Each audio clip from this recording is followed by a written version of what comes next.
Hi, I'm indie fantasy author Melinda Kucsera, and in this episode, Jan Foster is joining me to talk about her book, Destiny Arising. So welcome, Jan, and tell us about Destiny Arising. Okay, so Destiny Arising is book 3 of the Naturae series. I'm going to say that's Naturae, not Naturae, because it's spelt nature AE. And it's a, are you ready for this?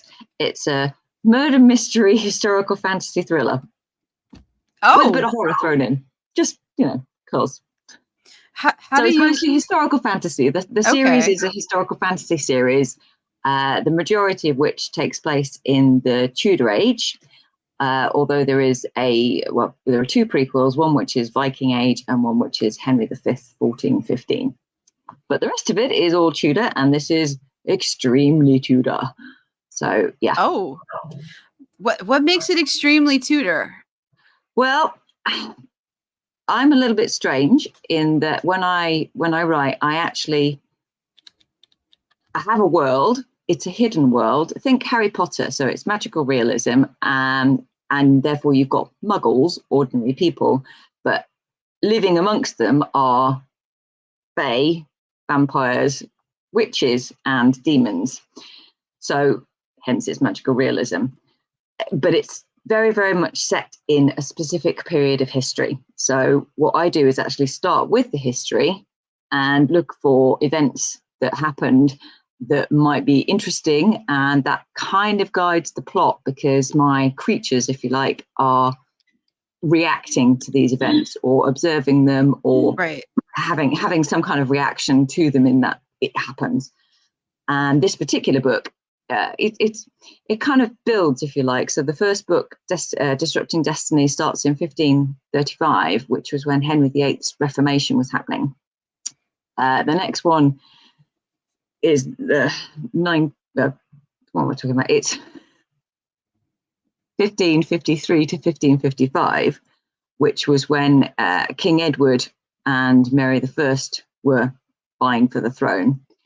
And this one takes place immediately after 1555 to 1562/3.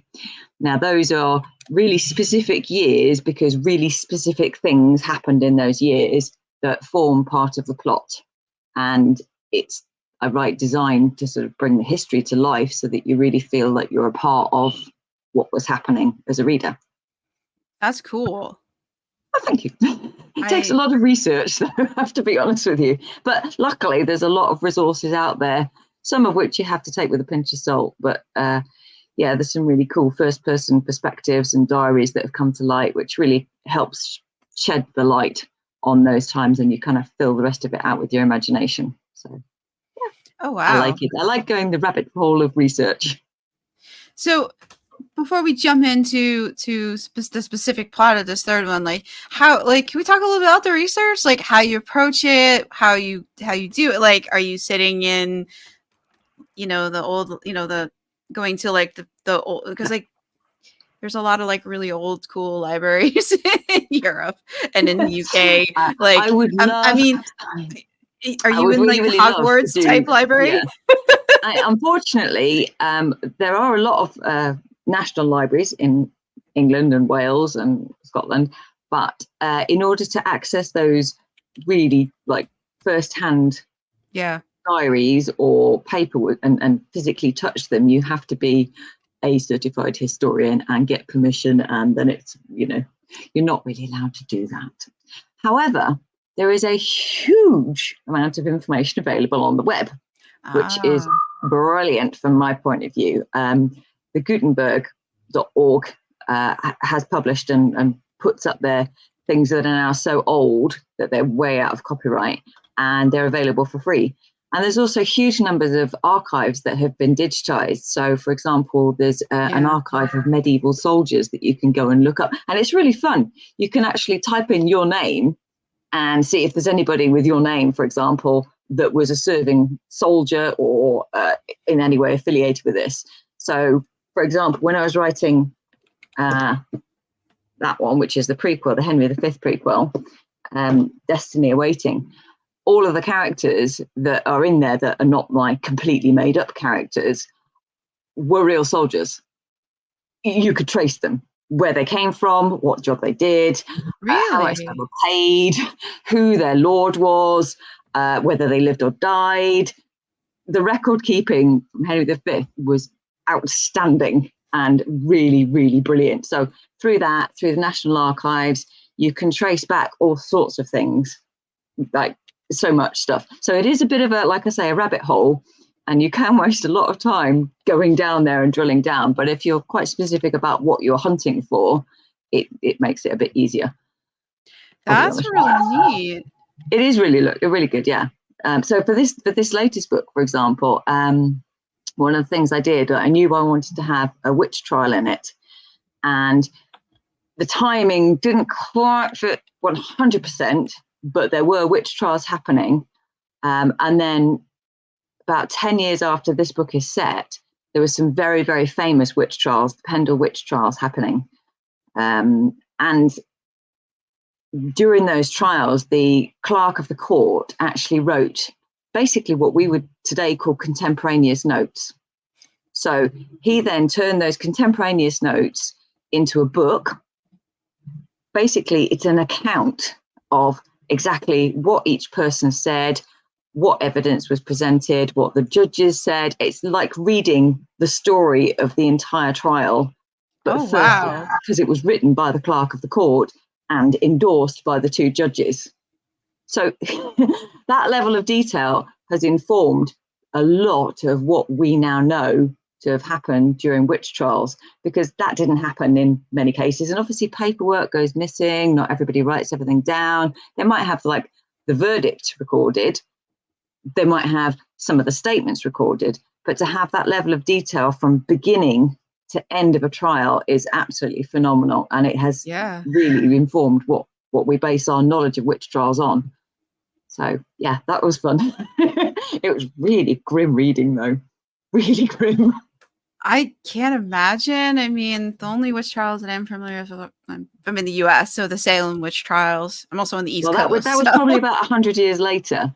Yeah. It would have been very, very similar to what was happening. But even through the sort of 100 years of the witch trial craze, as it were, the techniques that were used, they differed wildly from what we did in the continent to what the Spanish Inquisition later did, to what you did in America.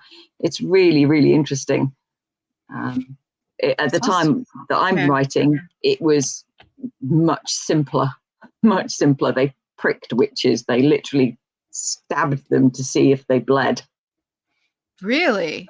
Yeah, and they looked for devil's mark. So basically, if you had a birthmark, it was called a devil's mark.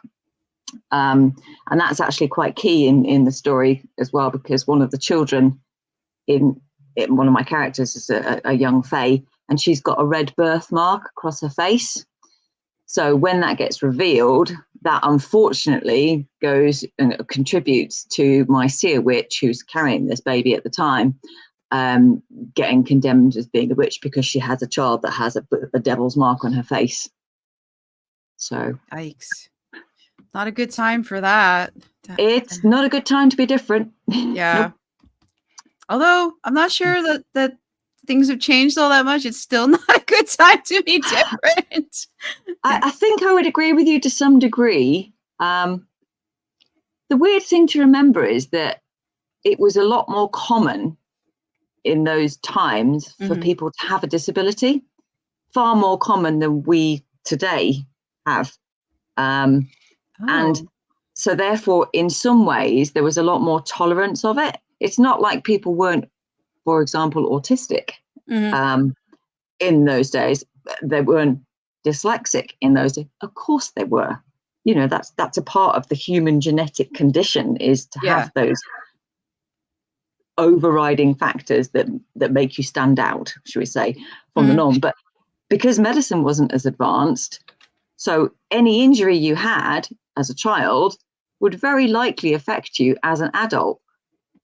So most people, you were odd if you weren't disabled in some form. Yeah. Which I find quite strange. Yeah.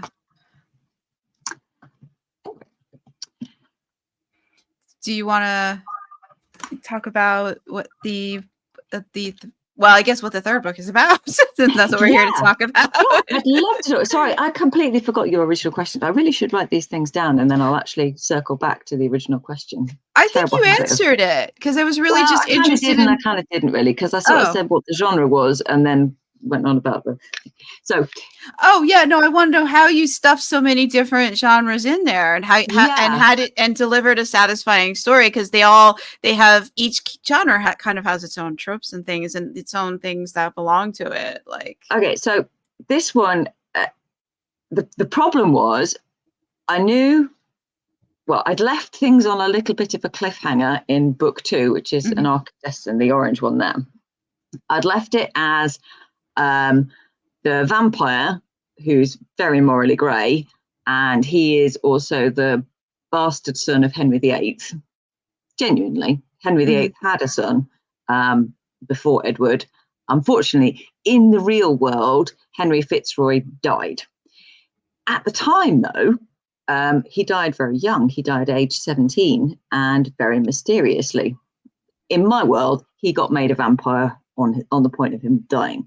So he has always wanted to rule a throne, and never did. So at the end of An Arc of Destiny, he's left ruling over the Fey Nation, which is in Naturae.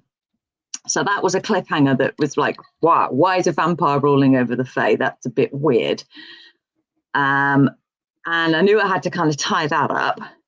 I also left it on a cliffhanger that Nemis, my seer witch, was banged up in prison for murder by witchcraft. So you see, in those times, it wasn't illegal to be a witch. It was just that you couldn't do anything bad through witchcraft. So murder by witchcraft was a crime. Being a witch was not. Plenty of people knew witches. It was considered perfectly normal. Magic really, really did exist, and they believed in it in the 1600s and 1500s. It was just a fact of life. It did exist. So the fact that she is actually a witch, but she didn't do this murder, kind of an interesting dilemma. And I also left it that my main characters, Aioffe and Joshua, were not on their island of Naturae. They were not ruling Naturae at all. So I had to tie all those things up. But also, I really love thrillers, and I really, really, really love murder mysteries. And I thought, oh, God, wouldn't it be great if I could write one? So I thought, okay, well, let me look for how I can do this. And then I started looking at the history, and then I just made this very, very strange connection between, there was a very short period of time where Edward VII ruled, and then there was a bit of a hiccup with Lady Jane Grey, who was queen for 9 days, and then Mary I had taken the throne, and Mary I married Prince Philip of Spain, which was a bit of a problem for her, and that's all in book 2. If you may or may not know, but Mary I then died. She thought she was pregnant. She wasn't. She thought she was pregnant again, and then she died. Oh. And then Princess Elizabeth, who became Queen Elizabeth I, took the throne. But at the same time as that was happening, you also had some rather strange deaths in Scotland, which is a bit weird. You had the death of Mary of Guise, who was ruling in her daughter, Queen Mary of Scotland's name. Queen Mary of Scotland was in France at the time. So she was a regent queen. She died. A bit odd. Not necessarily unnaturally, but a bit odd. Quite, yeah. And then Queen Elizabeth had a favourite. His wife died. Fell down the stairs. Very suspicious. Very suspicious. Yeah. So there were just lots of little deaths that were, on the face of it, accepted. Actually, not all of them were accepted. And then there were some really, really, really strange occurrences when Mary Queen of Scots came home. And that really just got me thinking, oh my God, this is just like the time. Within 7 years, there is lots of deaths of queens So that was it. I was just like, right, okay, I'm going to solve this mystery. I'm going to have it all like tied together. And so hence the book was born. Oh, wow. That sounds like complicated. It's not complicated. It's just that if you saw 5 deaths within 7 years, all of them queens of England and Scotland, or associated very, very closely with the Queen, as in, in the court of the Queen, that's just a bit odd, really. It's a bit too coincidental for me. So, yeah, I've made it even less coincidental, to be quite honest with you. So, and it's written in a thriller style, so you do the difference between a thriller and a murder mystery. For those of you that aren't aware of the specifics of the genre, is a murder mystery, you find out at the end who killed somebody. In a thriller, you usually find out about 50% of the way through who the killer is, and then it's a race to kind of trap them or catch them, or, it's cat and mouse, cat and mouse, cat and mouse. So this is a little bit of both. I hope it works. It sounds very cool. Well, I think it's cool, but then I'm a bit biased. So that's okay. That's true. That's okay. We're fine with that. You're allowed to be biased about your own. It's either, I like to think of it as either genius and someone's going to go, God, that's really, yeah. Or they're going to go, oh my God, that's just ridiculous and fantastic. But that's okay, because it's historic fantasy. It's fantasy. It can be whatever it wants to be, as long as you're working within the rules of your own world, which I 100% am. Then you should go forth and do this. Well, you've done it already, so I've done it already. It's going to hit the big wide world on the 19th of April of 2024. So we'll have to wait and see what other people think of it, because it's with the advanced reader team right now, and I'm just literally like this, going, please, somebody send me a review and tell me it's any good or not. I don't know. Everyone that has read it so far has gone, yeah, it's good, but you never know until it's somebody that's not your friend or your trusted beta reader, or my sister is my alpha reader, and she's like, you need to send me the rest of it. I need to finish this. I'm like, I've only written half of it. She's like, yeah, pressure. Just no pressure. None at all. None. Anyway, we'll see. Yeah, that's the hard thing. Fantasy. Yeah, but that's the hard thing. Like, you spent all this time writing it, and then you're like, you don't know until it gets out there. And this was. I say this every time with every book. This was the hardest one I've ever written. What made it hard?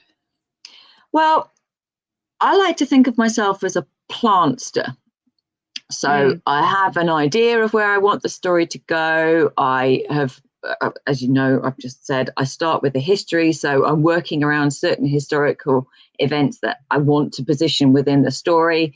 And that kind of informs the way that the characters react, etc. So I've got a rough idea.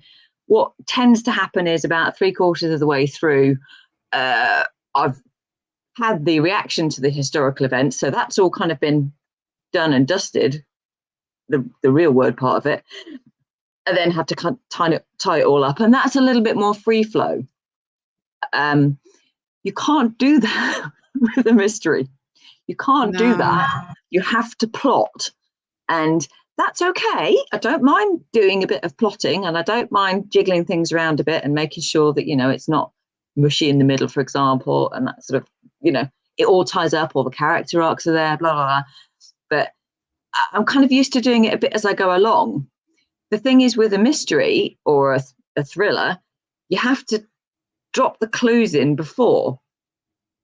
So it has to build, the reader likes to see clues. Oh yeah, I knew that would come. It's a bit like that, which means you have to know how it's going to end, specifically how it's going to end, all the way through, because you have to drop those little breadcrumbs there. So that's why it was hard. Plus the fact that it was covering so many different settings, number one, and it does span a number of years, and I find jumping years quite difficult. but I had to do it not only because of the story, but because I needed my characters to grow as a girl, and she needs to grow because in the next book she's a teenager and she starts the book as a baby. So I had to kind of do that staggered progression anyway. So I found that quite difficult, and it did take me a lot longer to write than I would have liked. It took pretty much a whole year. Oh, wow. But it is a big book. It's 130,000 words. So, yeah. That's a good size for a book. Yeah. Yeah. I don't write. Go on. This is only like 70,000. This is a prequel. The other prequel, 85,000, I think. So, they're already hefty novel sizes, but I like complex plots myself. I like to get involved with the characters.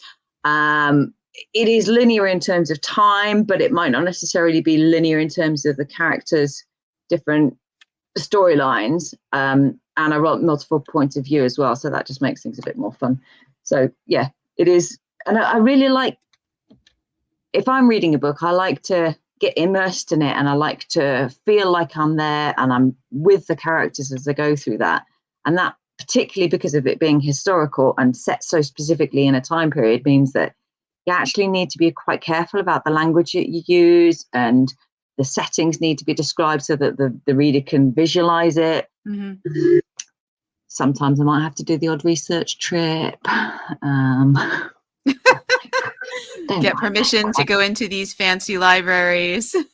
That would be lovely. Yeah, there's been a fair few castles that I've had to go and see. Oh dear. I love going to castles. I know, it sounds like such an imposition. It's terrible. It's really awful. I had this in this book as well. I set the witch trial in York because there was actually two for the Pendle Witches, which is obviously that document that I mentioned that I based a lot of my how the trial progressed. I based a lot of it from information pulled from that. And there were actually two locations for the Pendle Witches trial. The main one was in Lancaster, but another very important scene happened in York. And as it happened, there was a trial in York. A 14-year-old, can you believe that? What? And she was found, yeah, I know, Janet. She was found, she was one of the Pendle Witches. And it was actually her grandmother and her mother and some aunts and stuff like that were all in the Pendle Witch trials that were tried in Lancaster. But for some reason, I can't remember why now off the top of my head, but she was tried in York and she was hung. And she was 14. Oh my God. It's the craziest thing.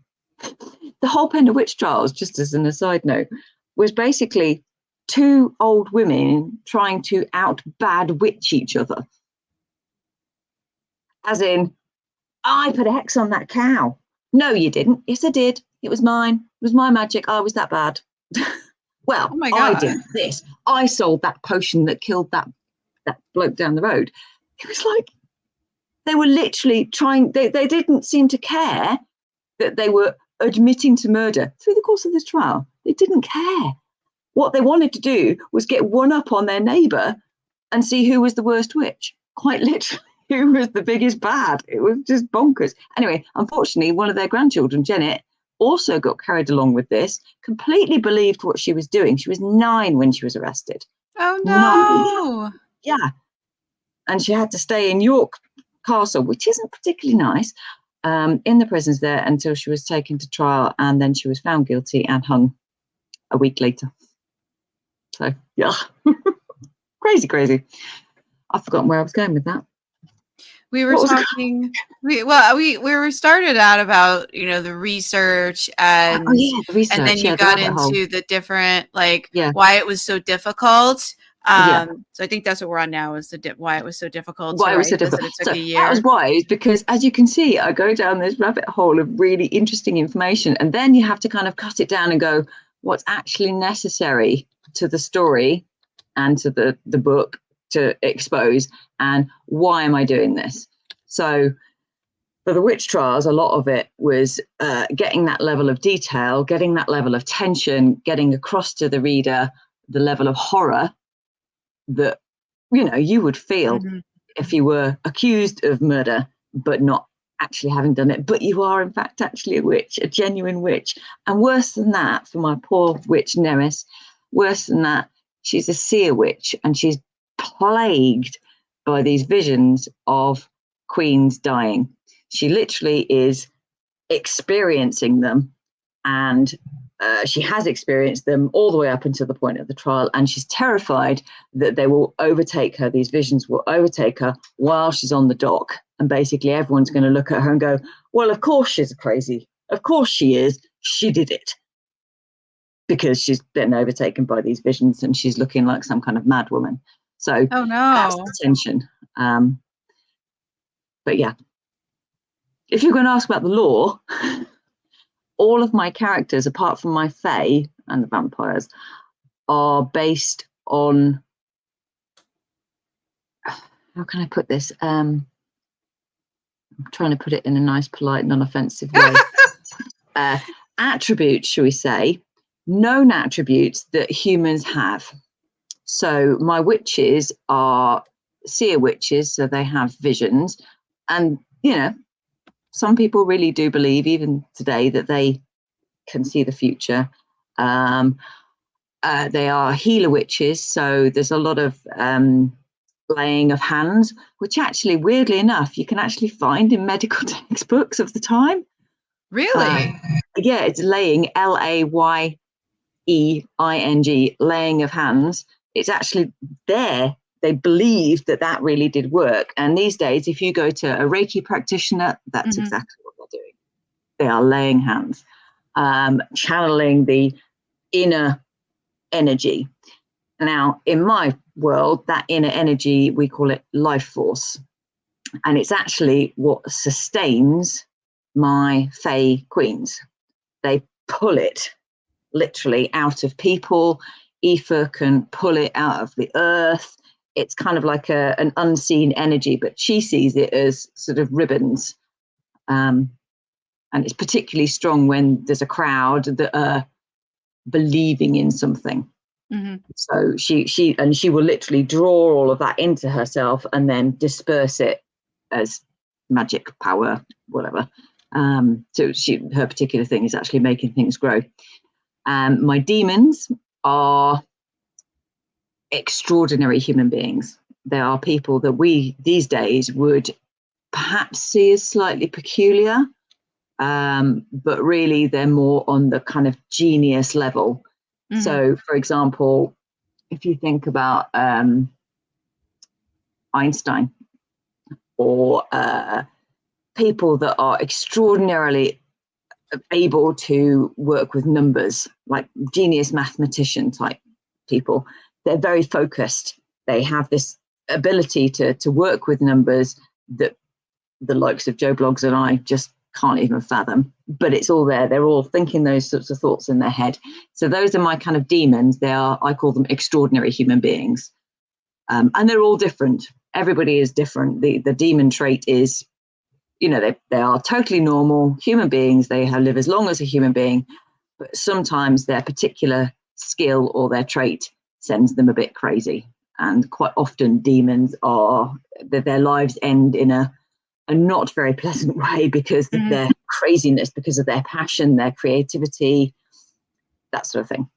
So yeah, all of my people are based on human traits that are exaggerated. So yeah, that's a bit about the lore and my world. Which we want to hear. We love lore. We You love a good lore. Yeah. Yeah. Well, I want my readers to be able to imagine that they might know somebody like that. Or believe it. It's got to be believable. If it's not plausible for me, then that's true. It's really hard to sell the history as being real. And in most cases, it really is. It really happened like that. You know, I used first-hand accounts. I managed to pull the first-hand accounts of the jailer who witnessed Lady Jane Grey being hung on the scaffolding and what she said before she died. That kind of level of first-hand accounts makes its way in and informs what I write. So if I'm going to have that as being believable, then everything else has to be plausible as well. Makes sense. I try. Would you like to hear the first chapter? Yeah. After all that, definitely. Bring it on. Okay. So, as I said before, the book 2 kind of left it on a little bit of a cliffhanger, and we knew that Nemis, who is this seer character, has been banged up for witchcraft. So it opens with her. Are you ready? I'm going to have to put my glasses on for this. Sorry, just vanity be damned. The chapter is called Stars from Behind Bars. May 1556, Yorkshire Moors. Crowns would fall, many of them. Women's thrones vacant for the taking. The future Nemis foresaw in her visions was not safe for queens. Locked away, jolted from side to side in a closed cart, trundling across the moorland, there was nothing a mere witch like she could do to save them. A captive, with no one she could tell or trust or warn of what could happen. Few humans would believe her anyway, for though everyone knew magic and witchcraft existed, those who could truly control it were often shunned or forced into hiding, lest their true nature frighten. Creature kind, witches, vampires, fae and demon, were bound by a treaty to avoid exposure or interference in human affairs. It did not specify protecting them, but surely it should? Nemis shivered, despite the warmth of the orange sunset sky glimpsed through the tiny window bars. A debilitating chill, heralding another bout of visions, threatened to overtake her, to drown her in darkness and confusion. The visions began at the same time as strange starlights in the night, 2 days ago, while she'd been imprisoned in Breesworth jail. It had to be the stars' fault, Nemis reasoned, as her teeth chattered in her jaw, for nothing else unusual had happened during her months of captivity. When the display was first sighted, the other prisoners had clanged on their doors to be freed, crying with fear at the awesome sight glimpsed through their tiny windows, while she had jittered, fitted, and screamed until dawn. The following morning, Nemis, accused of murder by witchcraft, and Sarah Fell, a drunken, unrepentant thief and doxy, had been bundled into the mobile prison without explanation or warning. There'd been no time to tell her son or his guardian of her movement to York, or of the Queen's deaths she'd predicted. Telling almost anyone about the peculiarities of being a seer witch wouldn't help free her anyway. Nemis huddled into herself on the rough wood seat, knocking knees to shaking jaw. Fetid straw scattered over the filthy wood floor, so damp it barely rolled when the cart lumbered over a dip in the track. Her shivering caused the links in her chains to quiver and chink together. The fruity hay-like smell of droppings caught in her throat as the cart horse dragged its load towards York. In the darkening enclosure, her senses heightened, a sure sign of change within her about to strike. Her skin crawled, no matter how much she scratched. Wrapped around her head, her scabby arms were streaked with the blood her nails had drawn, disguising the crawly bites which marred her entire body, testament to months of captivity. Before long, the writhing would start, like a snake twisting inside her belly, which she could not scratch out. Her wounds would reopen. Sarah Fell snored opposite. Her duckies heaved plump over a too-tight corset and quivered with each snort. Her sound slumber was no surprise, as Nemis had kept her awake with shrieks and cries both nights since the stars first displayed their glittering streaks. Poor Sarah had told her as much, in no uncertain terms, and complained nobody wanted to hear her unholy screams, that it wasn't natural, her eyes rolling back, body quaking, barely breathing, near fit to die, as Sarah put it before spitting at her. They'd spoken little on the journey since, as the woman was too frightened of Nemis's strangeness. Across the moor, evening squawks of pheasants called and the occasional owl hooted. As darkness deepened, Nemis stared through the bars of the narrow aperture at the back of the closed cart. When the starlight streaked across the sky, no doubt her torture would begin once more. Dread tightened her chest as she tried not to think about crowns falling off at the moment of their bearer's last breath. The impressions are more than her usual dispassionately observed images flickering before her eyes. In these new visions, Nemesis experiences the agony as if her own Over and over she has died in her dreamlike state, and fears each time she will never awaken again. The first is a watery demise. Buffeted in the tide, the water flashing pink and frothy, but pain stabs her chest. She splutters, arms flailing, her fingers reaching for something, but she knows not what. Her ribcage hurts, the pain binding her as tightly as the cold prison of the waves. A crown drifts away from her as she sinks. The next is in darkness, pungent with spice. All she can hear are the whispers between wails. She catches a glimpse of a crown tumbling from her fingers. For the third, her body convulses, agony streaking through her being. She screams, her voice echoing over and over. Just out of reach, the same crown, but she is exhausted by the effort of straining for it. The next is the strangest, for she looks down at her own body and it is bathed in red light. The hunger she feels gnaws through her bones and she wrestles, fighting the arms which hold her down. And then, somehow, she is the same person, but distracted by the flash of blades arcing through the air over and over like a silver blizzard. But the worst is yet to follow, the one which leaves Nemis shredded on the floor and unable to move. It is the absence of anything other than her insides being ripped from her very skin, her soul peeling away in agonizing strips until she's nothing but a husk. Her head drops and the weight of her crown tumbles off. Each time in the hazy twilight moments as she rouses, Nemis knows without any doubt what she sees, experiences in the shadows is the death of queens. Their treasured crowns will fall, doubtless leaving chaos in their wake. She cannot forget the sensations of her vision, yet cannot recall the detail. Fear of reoccurrence has plagued her waking hours, and the closed cart with all its smells, darkness, and jolts doesn't assuage her terror. The last light of the sunset disappeared, and the chill clamped in the pit of her stomach. She clutched the rough wooden seat, drawing her hands up and down its length, ignoring the splinters which caught in her fingertips. Please, not again, she prayed. The cart slowed to a stop, and for a moment she could breathe easier. Wood smoke and the welcome smell of food. Pottage, maybe, or the remnants of a roast lingered in the air. Had they arrived in York?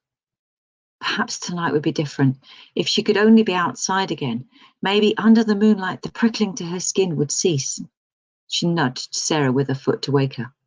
As the old woman stirred, Nemis's shaking suddenly intensified.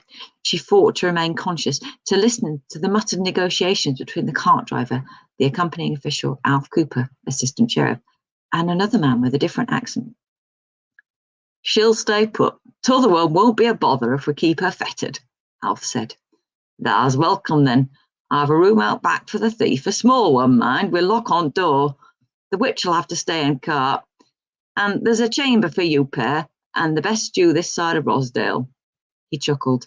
If thou'd been here 20 years earlier, I'd have sent your witch to the old abbey for the nuns to pray over. A grimace flashed over Sarah's face as she glanced through the tiny window. Then she sneered. Pretty, pretty, here's my pretty. Nemis's arms, heavy with shackles, slid down from her knees, and the chain dropped to the floor with a thud. Another night knocked in this stinking cart. She didn't dare look at the sky. What was the point? She knew the starlights were there again because the sensations in her body told her so. A key rattled in the lock. Then the wooden door swung open. Mistress Fell, you're to come with me, ordered Mr. Cooper. Sarah shuffled forwards, her tattered skirt catching on the rough planks as she pushed herself out. She made me, she muttered as her hand inched her skirts higher. Then she cackled. Would you like to sample my secrets? A warm meal and a drink is all I ask. As she spread her bare legs, Mr. Cooper responded with, Foul doxy, and slapped her thighs. Sarah screeched, Fie upon thee! Nemis's head lolled against the cart's wall. A small space seemed to widen, as if the presence of another person had held the darkness in check. She squinted at the doorway, the changing light hurting her eyes. Behind the assistant sheriff, the innkeeper held his hand over his brow as he peered inside. His nose wrinkled. She looks like a witch and all, he sniffed. Bit young like, still, I'll not have her cause an upset in my place. Alf nodded. Understandable. The door slammed shut. As the lock clicked, Nemis collapsed. That's it. First chapter. Oh wow, what a first chapter. So she's our seer. She's our seer. She's young. She's how old is she's not the 14-year-old girl. She's the No. She's not that young. She's in her late 20s. Okay. But well, that's compared to Sarah Fell, who's 40s. Yeah, she's quite old. A doxy is an old word for a woman who sells herself.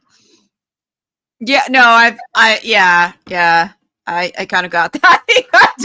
Just saying. It sounded more like she was doing it just to get a rise out of them.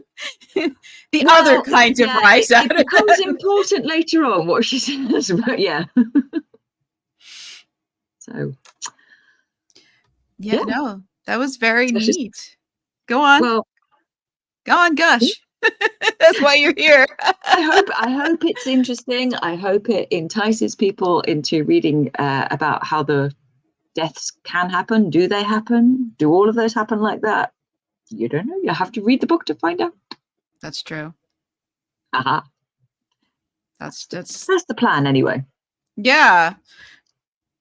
So we'll find it's out. Interesting, actually. Go on. I'm part of the reason that I ended up having to plot the book quite extensively and realized that the easiest way to plot the book was actually to write another book alongside it, which might sound a bit weird. So alongside it, there is a companion novella, which is The Killer's Confession. So I kind of had to write that hand in hand, but then had to halfway through finish The Killer's Confession, so I knew what was going to happen. And then, finished writing the book, so to speak. Now I knew what was going to happen, if that makes any sense. But it was really interesting going into their backstory, why they did it, and how it came to be. It's a good tip. It's good tip, and I didn't even think about doing that until I sort of got a quarter of the way through and thought I'm really going to have to plot this really quite heavily to make it feasible. And then, that was my solution. It was much easier to do it that way than plot like with cards and stuff like that. Although I did that, but it was a lot easier to just get inside their head. And it's weird writing baddies. It's really weird. It is. It's not always. Sometimes it's fun. Sometimes it's not. Especially if they want to hurt our favorite characters, then it's not fun being in their heads. I felt like it was a guilty pleasure. Because it was just, and I have to admit this, that when I was having a particularly bad day, sometimes I would take it out by writing the baddie bit and really kind of let the evil come through. And then I was much better after that. I'm worried about myself now. That sounds like I'm This is why we, if you get an author mad at you, you may end up dying in their story, or you may end up the villain. Yeah, you might end up like the bad guy. You may end up hated and reviled, all because you got on the author's bad side. Yeah, but I quite like writing morally grey characters as well. My Henry Fitzroy is very morally grey. You really don't know which way he's going to fall on things, and it's not always the right way. It's not always the moral way. It's quite fun. And it's like, you never know what they're going to do, because they're morally gray. They're not going to save the world just because it needs saving. Yeah, they're going to look after themselves most of the time. Yeah, so like you have to think a little bit harder, like what is, given what's going on and what this person knows and what they want, what are they going to do? Are they going to do anything? Because they don't have to. I think that adds the element of surprise, because you don't know which way they're going to go. And I like that. I like that twist of, are they going to fall on the side of the characters, or are they going to act completely for themselves, or are they going to do something completely different that you hadn't even seen coming? That's it. Yeah. Have you got morally grey characters in your books? Yes, I do. There's more of them in the latest one than I've had before, and it makes plotting hard because you need them to do certain things for the plot, but then you need to invent some reason for them, or some character has to like convince them, or some situation has to come up that makes that. But also, you don't want to make them too much of a narcissist. Just because they're morally grey doesn't mean that they're absolutely a narcissist and only ever doing it for themselves. They just have their own reasons for doing things that aren't always apparent at the time, which is quite fun. Yeah, and like this character that I was having a hard time plotting wasn't a narcissist. There were things that he wanted that, didn't exactly coincide with what the characters needed to do and what the plot needed to do. So he had the carrot and the stick. Well, you want your army? This one character wanted an army. So anything that anybody convinced him that would lead to him getting an army, you would do. Anything that did not seem to lead to his goal of getting command of an army, he would not do. So but I do think that's interesting though, that the commonality there is that they're driven. They're driven by something that we can't necessarily understand. So like your character wants an army, presumably has a purpose behind that. But he's an ex-god of war, so like that's kind of his thing. He's just like my morally grey character, Henry Fitzroy, he was always promised a throne. So he should have a throne.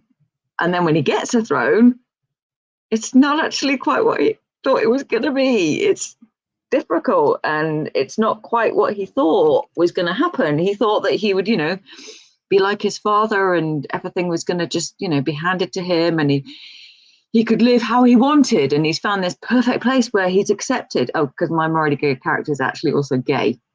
Oh. Just happens to be. It's not, it's not made a big thing of at all. He just happens to be gay. And it would be nice if he could be with his lover. That would be, that's all he really wants, really, is to be with his lover. And there's nothing wrong with that. No. And he's in a place where that's absolutely fine. Nobody really bats an eye, because my fae don't reproduce sexually, should we say. They have another way of reproducing, which is natural. I'm saying that like Naturae kind of way. They're grown on vines. So the fae society is drawn from a mixture of looking at how bee society works. There's a queen bee, there's a queen, you need the queen. The queen is all important. If you don't have a queen, then you ain't got nothing. And everything revolves around making the queen function. And then the queen is the one that does the actual blessings to make the babies, or the pupae in this world. And without the queen, you've got nothing really. So having Henry Fitzroy as the king, he's a bloke. Worse than that, he's a vampire. He can't actually do what is needed to perpetuate the fae species. Just can't do it. So he needs a queen. Who knew? You needed women. So that's an interesting angle that I'm trying to explore, because he comes from a very male dominated world of the humans, and his father was Henry VIII, who was all about men. So he has to kind of come to the acceptance that women are needed. So there's kind of subtle feminism messages throughout there, which I quite like. So he doesn't have any use for women. Well, he didn't. And in the course of this story, he is given a solution to the problem of the fact that, he can't actually perform. And he rather hysterically tries to perform the job of a queen. Doesn't work, obviously. He just doesn't have that power.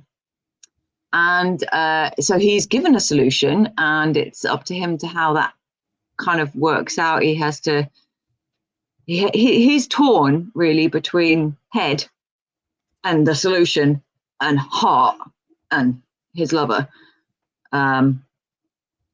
And, these people, the Fae, have accepted him as ruler because they don't have a choice. There's no one else that's willing to step up and make the decisions. And he's very good at making decisions, and he's quite authoritative, and he's quite sensible, and he's actually a pretty caring king. But they have no qualms about saying, yeah, but you need a queen. We need a queen, otherwise we don't have a future. There will be no more Fae. None, if we don't have a queen. So he's offered a solution, but the solution isn't very palatable, which kind of makes him think a bit about his father, because obviously, as you may or may not know, Henry VIII was offered several solutions to the problem of procreation, and he needed a son, he needed an heir, and it's not quite the same because he's immortal. Henry, he doesn't need an heir like that, but his people will die eventually, and they're not immortal. So he has to be able to produce more of them, so he has to have a queen. But he really doesn't want to. So, yeah, interesting moral quandary for him. And that's what drives more great characters, isn't it? You have to understand what they really want behind it. Like your guy with the army fixation. Army. Henry needs to keep hold of the throne that he has finally won. And that's not that easy. Yes, you can be a good king, but you're not necessarily going to be forever king. No, that would be hard to maintain, because how do you keep, your all the people who helped you get into power and stay into power from offing you so they could take over, Yeah. There's it's a whole thing really that I think if you study history of monarchy enough, you start to realize that a lot of the problems that rulers had was how far to be a total autocrat. I mean, to be honest, we still have it today if you think about it. If you look at, Putin, if you look at other autocratic countries where democracy is somewhat subdued, should we say, you are reliant on other people keeping you in that position as well. It's all very well and good saying, I am the be all and end all. Yeah. But actually, if those people that put you there turn around and go, do you know what, mate, you're not anymore, and sorry, then your position starts to look a little bit shaky. And unless you've got a lot of armies behind you to help enforce that, then you have a problem. And armies aren't necessarily always going to be behind the leader. Many, many coups across the world have proven this. Oh, that's so true. And then just because you seized power doesn't mean you can keep power. And then exactly, yes, doesn't mean. And then if you step down, like, how long are you going to survive? Because the next person is going to be afraid that you're going to take over again. This is it, you see. I mean, throughout English history, we've had this problem of, kings that have seized control in less than sequential ways. And I find it really interesting that, the concept that we have of royalty, and it's a kind of ongoing theme through the whole series, to be honest with you, which is really sort of explored by the contrast with the Fae, who genuinely, they are different. The royal Fae are different. They're the only ones that possess this power to draw out the life force. Other Fae can do that, but they can't then distribute it. They can't bless with it, which is what we call this sort of distributing. So they're like a vessel, they're like a channel, the royalties. And how they extract said life force differs quite a bit according to different royal families. Interesting. Versus the human concept of monarchy, which is by reputation, by familial links, by, very rarely by virtue of actually being the best at being something. It's more often who's got the most money behind them, who's got the most supporters behind them. And if those people, like you say, if they get toppled, what happens to them then? And throughout our English history with the monarchy, there's been some really dodgy things that have happened. I mean, it's just like, you wouldn't believe how many kings, and it is usually kings, have seized power in pretty dubious ways with pretty dubious connections, to be quite honest with you.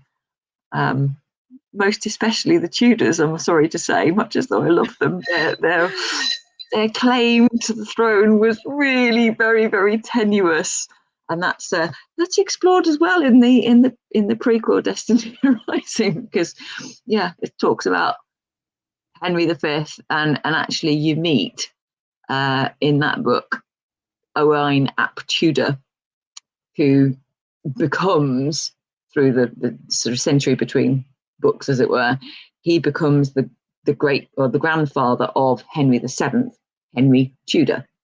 They didn't actually use the name Tudor at the time at all, because it wasn't a particularly good thing. And Owain ap Tudor, his uncles were beheaded by Henry V's father, Henry IV. So, there's really not a good way to spin that. His connection was really very, very tenuous to royalty. Really tenuous. He was basically from a rebellious family. So, not great. Not great. Oh, wow. But you see, in politics in America, it's very different. Yeah. I mean, I'm glad that things, I mean, there's been some shady stuff in our past too. And there's some shady stuff going on in our present. That is the nature of power, isn't it? Yeah. I think power does ultimately corrupt, and it corrupts some people more than it corrupts others. Every leader has not necessarily got there by the most honourable means, and as we said, staying there is an entirely different matter. Maybe that's why democracy works. Because if they are rubbish, you can actually throw them out. Yes. It's mentioning names, Boris Johnson. Yes, you can actually get rid of them, which is one of the good things about democracy. Although it's not always easy, but I guess like taking out the trash shouldn't be easy. If I can be so mean. And they don't go away sometimes, do they? You get rid of them and they don't go away. Come back. No, you vote them out and they don't stay away. Sadly. Rather wish some folks would just realize you had a good run. It's someone else's turn now. Yeah. I do find that I like to, I have to admit actually that there are, in my books, they are affected by what is going on around me at the time. So, for example, Disrupting Destiny, this was chosen, the time frame was chosen because at the time in Britain we were going through the Brexit process, and you may or may not be aware of this, but it was hugely polarizing. I mean, it's as polarizing as your two-party system. It was that bad, and we don't have that normally in the UK. We have multiple parties, mostly three parties. There's a party in government, there's the opposition, and then there's the third party, and then there's other parties that represent the countries or whatever. So it's very different here in the UK politically to what you have in America. But Brexit was the first time that as a nation we were completely and utterly split, and it was quite horrific. Families, couples, literally torn apart by this one issue, and we were given a referendum that was basically 50-50. You choose, yes we stay, no we go. And the effect on common man, as it were, the population, it was all anyone was talking about, and you were literally kind of sizing up people as to, do they believe what I believe, or are they on the other side? Do we not like them? Do we not like them? Even within my friendship group, it was really bizarre that I have a group of fairly intelligent, close friends. We're all university educated. I've known most of them since university. So, I thought I knew them. One of my best friends, I've known him literally for 30 years. That's, we met at university. And it turned out to be we actually couldn't be in the same room for about a year with my best friend, because he believed one thing very firmly, and I was very surprised that he believed this, because I was like, you're a reasonably well-educated person, and I believe the other. And we were split, and we couldn't find common ground at all, not at all, on this one particular divisive issue. So in the Reformation, it was very, very similar. You had people that were absolutely ardent. Catholicism is what we've always known. It's what we live by. Our whole life is guided by this institution, the Catholic Church. And it really was down to when you could have sex even. And then you had this Protestantism coming in from Europe, which, cut away a whole load of things, rituals that people clung to, that were the fabric of their lives. And you had people saying, that's absolute rubbish. It's complete and utter rubbish. You shouldn't be believing that. Look, this is what it says. Now you can have a Bible in English. You can read it for yourself, because they've kept this information hidden from you because it was all in Latin and you don't speak Latin. But now we have a Bible that's been translated and you can read it for yourself. So that was just as divisive as Brexit was for us. So I have to be honest. Yeah, what's going on at the time does feed a little bit into my books. And not necessarily in a good way. Not in a good way. I was writing Destiny, the prequel, Destiny Awaiting, which takes place in Henry V's, the end of the 100 Years' War, Britain and France, still at loggerheads. Britain thinking that basically they should rule France. That's what it comes down to. That was what the 100 Years' War was about, was we British thought that, well, I won't say all British because I don't think that's necessarily true, but the monarchs believed that they should actually, in fact, be ruling France. So the French didn't really believe this. They thought that was a load of bunkum. And yeah, we could have bits of France. And yeah, okay, so some of our French lords are now your lords. And, it's all a bit complicated, really. But basically, it was the end of the 100 Years' War, and it went all the way to Agincourt. And that book is based in Agincourt. And at the same time as writing that, Putin was invading Ukraine. Oh. And you could see it was going to happen. You could see do you remember the news reports of the convoys that they had, this, 100-mile long convoy that they were watching on the satellites heading to Ukraine, and everybody knew it was coming. The Ukrainians were going, excuse me, there's a really big convoy of army coming to our border, and is anyone going to help? Is anyone going to do anything about this? No. Yeah. Are you just going to sit there and wait for this to happen? Because you do realize if they actually take over our country, then the whole of Europe is then available, because we are the and all of that was going on. And I had this horrible moment when I was watching this and I was writing the book, and I thought, oh my God, Henry V is Putin. Henry V, or Putin, is basically the same as Henry V. He's done exactly the same thing. He's been planning this for years. And Henry V had been planning it for years, the invasion. He had been so organized, and it was all documented. I was looking it all up, and I was like, he was ordering supplies in. He was ordering gunpowder made for 2 years before it happened. He knew what he was going to do. There was no secret about it. No. When he had 1,000 ships into Portsmouth and Southampton, you couldn't fail to know what was going on. You really couldn't. Well, they didn't have satellite back then either, so history repeats itself, and that's the frightening thing, is that we just don't seem to learn. Yeah, I agree with that. We don't seem to learn, and I wish that we would, because it's if you don't learn, then you're doomed to repeat it, and who wants to do that? Yep, the definition of madness is doing the same thing over and over again and expecting a different result. It's not going to happen. No. That's why I like history and I like fantasy, because then you can question with the fantasy, what if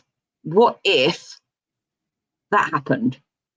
What if it didn't go the way you thought it was going to go? What if Henry VIII's bastard son, who was going to be king, what if he didn't die? How would he feel? What would happen if, there were a whole subculture of people that were influencing things behind the scenes that we didn't know about, that were documented, that knew nothing. We knew nothing about them. So you can explore that with the fantasy, and that's why I really like it. I like historical fantasies because you can. And the line between fact and fiction, as long as it's plausible, makes for interesting reading, I think.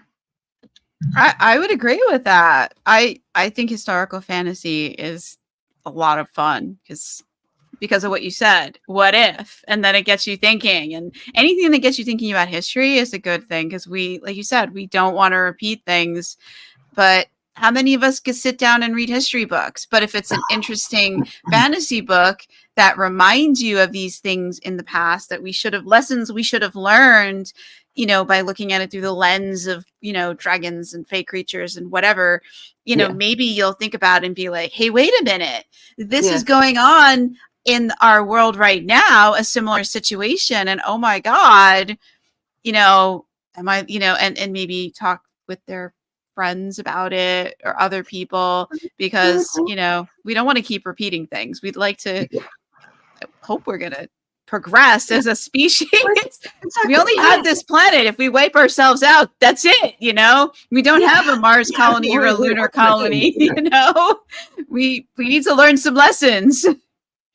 Yeah, it was good, actually. A review of mine actually hit the nail on the head, and I don't think I'd really consciously thought about it that much until he said it in a review, that the perspective of looking at things from an immortal viewpoint, and that I have written it in, there are moments when, for example, Aioffe in Destined, she's looking at this battle at Agincourt, and she just goes, I can see what's going to happen here.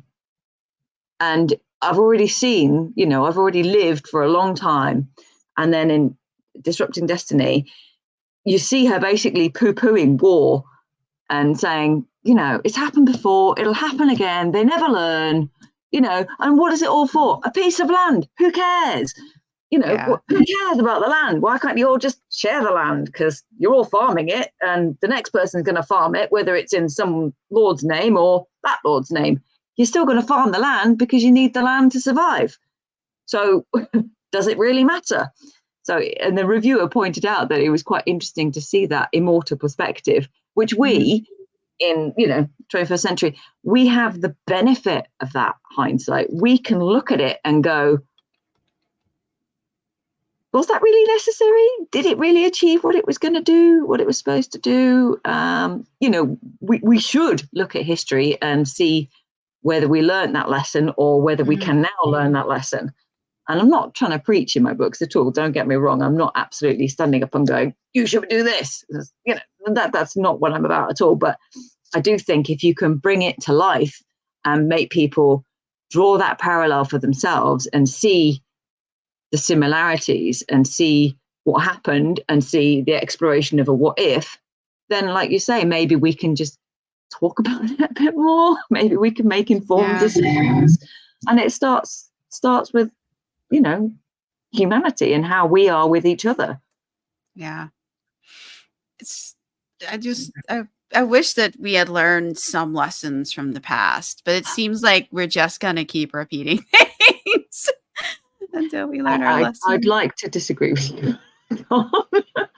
Yeah, I feel like there's elements of our nature that is doomed to be morally grey and to seek out what suits us as an individual rather than what suits the society as a whole. And because of that sense of self and self-worth, which it's really hard, isn't it? Because we try so hard to teach our children to believe in themselves, but at the same time, we're not really doing a very good job of teaching them to believe in other people as well and put faith in other people. And that's really important, because we do intrinsically give our politicians our faith. We vote them in the belief that they will be making a difference and working on our behalf. We give them that power, which is quite unusual through history and hasn't happened really very much. But it just doesn't always work out like that, does it? No. And we're in an age now where children are all about me. It's not just them, it's also like politicians. It is like, because if they're not looking out for anything other than their own country, then that makes it hard, like we're never going to get anywhere. That's it. But that's it. They're looking after their country's best interests and not realizing that we need to be looking at this from a global perspective and not act and necessarily. And yes, there's going to be short-term pain for your country or whatever, but globally, for the future of the entire human race, we have to do something globally. And I think it's good that there's a movement towards that.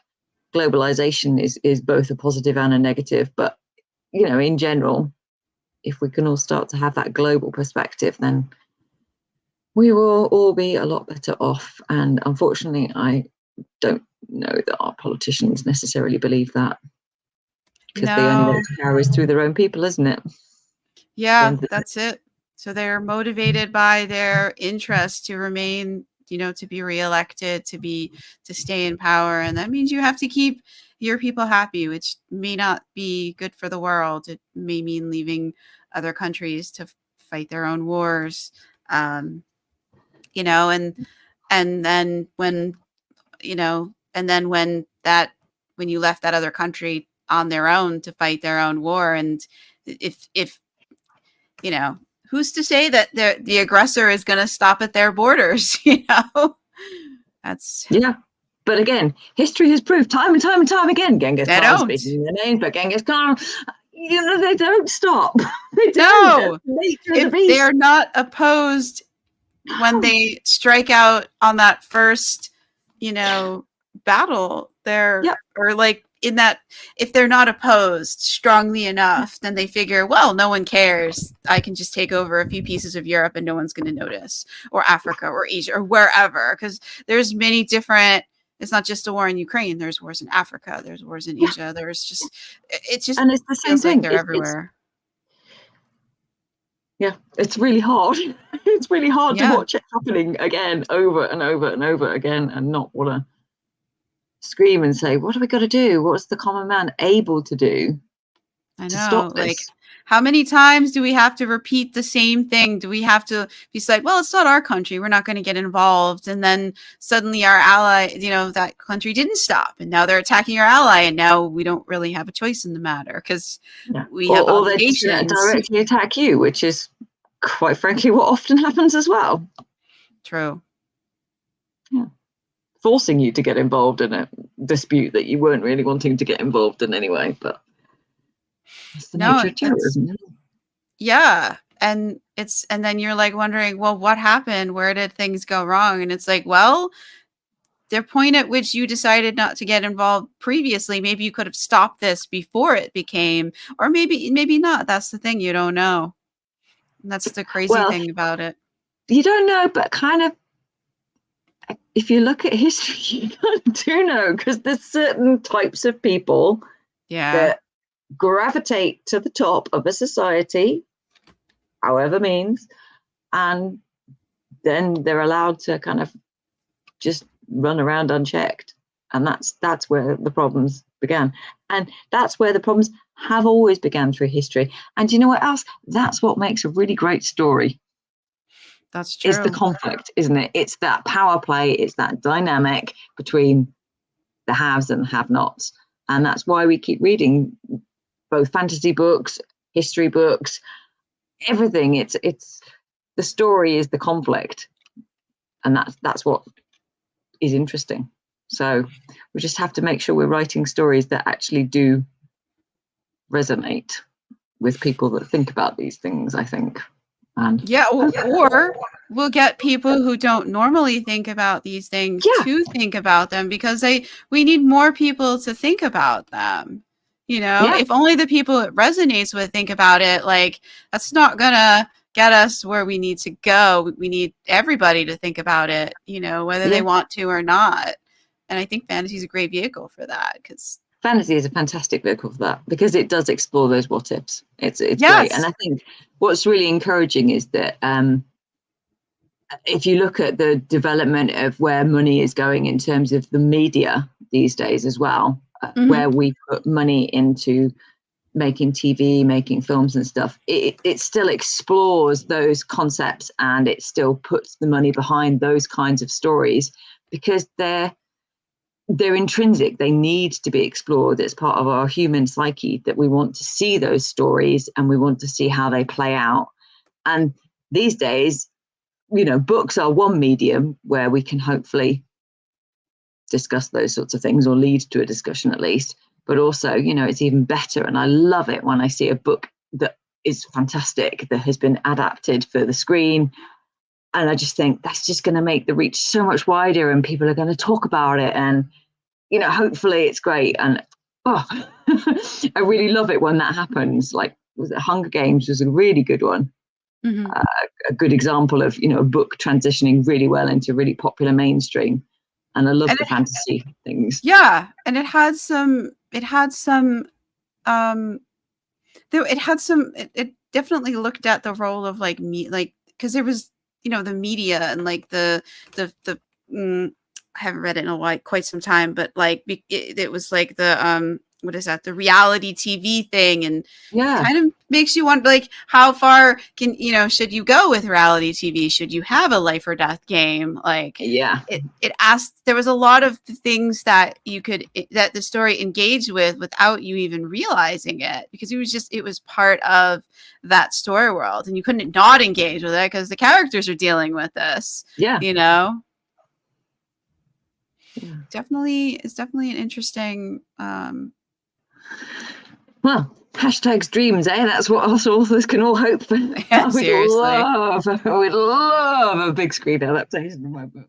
But, keep dreaming, Mr. Spielberg. I'm here if you need me. Yeah. would be fun. Would be fun. So all right. So this book, Destiny Arising, Sorry. which we've been talking about for quite some time, is coming out April 19th. You said, right? I got the Yes, date right. Okay, perfect. yes. And you said you were writing another book alongside this. When is that one coming out? And what is that Well, it's one? actually coming out a week later Okay. because what I started doing at the back end of last year, because I'll be honest, partly because these books were taking me so long to research and write. The writing bit wasn't the hard bit; it was the research bit. Um, I felt like I needed to do something that was shorter, so I created a Fables from Naturae series, which I'm going to add to their kind of novella, mini novella, like much shorter stories that are much more compact, set in a very specific piece of time. And I had one anyway that I'd been working on for a while that I published at the back end of last year called Myth, Mist and Madness. And it was really well received. And the people that got it really liked it. It was a fun romp with one of my side characters, Fairfax, who always makes me smile. He's a chaos demon. And I just thought, I'm just going to write these just for fun, really, more as a kind of a break than Yeah. anything else. And that one is set with it's indulgence, really, isn't it? That one is about pirates and about Granny O'Malley, who you may or may not have heard of, but she was a pirate, the Irish pirate queen, basically. And just got to say, fantastic woman. Kudos to her. She had a massive fleet of pirate ships. She was heavily involved with politics. She was pirate law and stuff is really interesting because it's really egalitarian anyway. And very specific, and the rule of law on a pirate ship was really kind of sensible. Don't bring back cabin boys to roger them. really obvious things. If you bet on the ship or if you steal, you're going to get your hand. There was, lots of very specific rules that they had to abide by. And of course, you chuck a chaos demon into the mix and it's all going to go a bit wrong. Chuck in a magic as well, it's all going to go even more wrong. But I really enjoyed writing it just because Fairfax is funny. He's a really trickster, fun character. And Granny O'Malley is just great. And it was so fun to bring her to life. And I thought I really enjoyed doing that. So this companion novella to Destiny Arising is actually it's going to be published under the Fables from Naturae series of shorter stories. But it's the killer's confession, and it's written first person point of view. It's how he feels about everything. And it's just going to come out a week later, and I'm not really going to shout about it that much, but I wanted to do something that was exploring that dark side. It helped me with the plotting side of things, but also it helped me understand why a character could do what he did and end up the way that they end up. So yeah, it's quite a good way, I think, to explore a character's motivations. I've always done much more work on the background of a character before I started writing them. It's fine now. I'm kind of like, 4 or 5 books into the series and I kind of know my characters. It's a lot easier. So you just have to give them their character arc, but it always helps, I think, when you're introducing a new character to understand their motivations. And that usually there's a story that they don't come into the story like a blank sheet. They bring their baggage with them. You just don't necessarily see it until it affects their decision-making abilities. So I always try and flesh out a character like that. Even a side character. My side characters are now almost as important as my main characters in some ways. They're as beloved, I think, my readers as my main couple. But I think you need more than 2 people in a story, don't you? So that's why.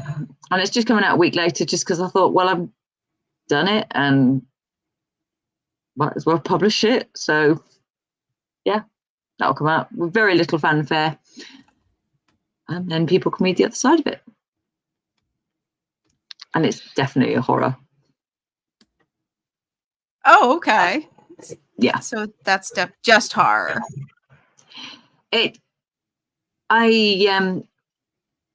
I've realized something as I've been writing more and more, which is more about the importance of genre, and about hitting the beats of a genre, the expectations.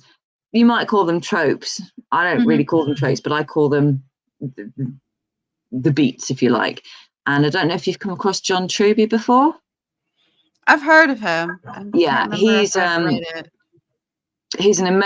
Hollywood script doctor. And I listened to, I was at a 20 Books Vegas conference 2 years ago. And then I went and I listened, and everything he said about genre and tropes and storytelling, it was one of those moments where everything just kind of falls into place and you just go, yeah, duh. And he recently published a book called Anatomy of Genres, and very helpfully in that he literally lists out for every genre the beat that story in that genre must hit. It must have, otherwise it's lacking as a story and the reader is dissatisfied, or you are as a viewer, if you're watching a film, dissatisfied because it hasn't hit certain things. It's like a romance. Everybody knows if you're writing romance, you have to hit certain beats and they have to happen probably in a certain order, but you have to have the meet cute, you have to have the happy ending, and there's a whole load of other ones in between as well. It's a bit less strict with fantasy, but actually there are a lot of beats that you have to hit with fantasy as well, which surprised me. So yeah, when I was putting together Destiny Arising, I was again cockeyed writing it a little bit, and I realized that Nemis's story was actually following horror beats. Proper, full-on horror beats, which kind of surprised me when I sort of pulled it apart and thought, am I doing this? Am I writing a horror story? I didn't realize I was writing a horror story, but hers is a horror story. And then that kind of led me to think, okay, well, I need to make sure, because I knew I'd set out to write this as a mystery thriller. I had to then go back and say, right, I've got to make sure I hit all of the beats for a mystery thriller, because otherwise it's not going to be satisfying to read. So there's that kind of structural work that you only get when you're plotting. And that was quite weird for me to actually sort of start something.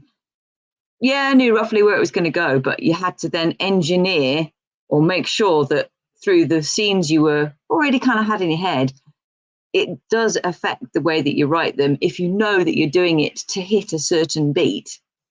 And I have to be honest, it's been a bit life-changing for me, because I also write scripts. And at the time of writing this, I was working on a script which I've been working on for years. I mean, I can't tell you how long the script's been going on. It's with a friend of mine who's a producer. And it made me go back to that script and go, I know what's wrong with it. It's missing this beat and this beat, because actually I know it's a sports themed thing. It isn't. It's a Western. Because it had all, and you'd have to read the script to understand, but basically it's about an American football team, and an American guy comes over to Wales and is part of the first forming of an American football team in Wales, the first football team in Wales. And it's based on fact. It's true life. And then when I looked at it again, I was like, actually, this is a Western, because all of the beats that we had, that hadn't really thought about beats like that before, but he's the cowboy going into a new frontier, breaking it, but he knows the frontier, he's familiar with it, he knows the territory in the sense of he's at home in it, it's American football, what's he going to do? And so I had to go back and basically add in extra scenes and take out superfluous ones to make it hit those beats, that made it so much stronger and so much better as a story, that I've now become a bit of a convert to plotting and a bit of a convert to, right, okay, if I know what beats I've got to hit, roughly when, because obviously, you know, you have to have a big battle at the end of things. You know this as an author yourself. If you're building up to having a big battle with your characters and a war is going to come, you have to build up to it, and then the ending game is the battle and the outcome and the fallout.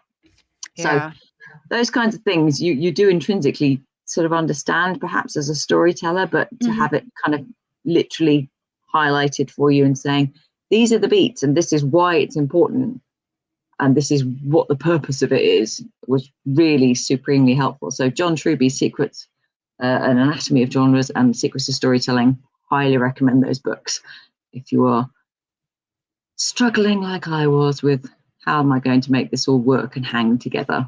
Do recommend it. I'll look into it. You'll have to give me the title again later.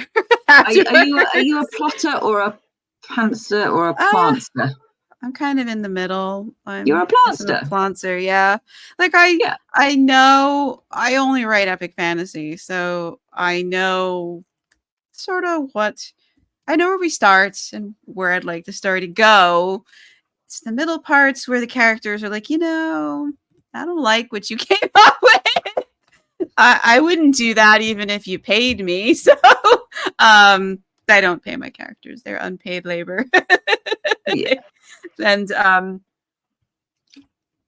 so like they'll be like, you know, this doesn't make sense. I'm going to do this instead. And then we'll go on. And at some point they've gotten themselves into some jam. They're like, all right, author, get me out of this situation. And I'll have to go back and plot and figure out. Write your way out of this situation. I hate that, but I love it as well. Because you've got to have that. I have it all the time with my fantasy characters where you've got them in a hole and then you haven't actually thought about how you're going to get them out of it. And that's where I think the true creativity comes in, because in my case, there is a historical thing that's going to help, which is really handy if it does, or you have to leave it up to the characters to figure their way out of the situation. And that's where it just gets really fun.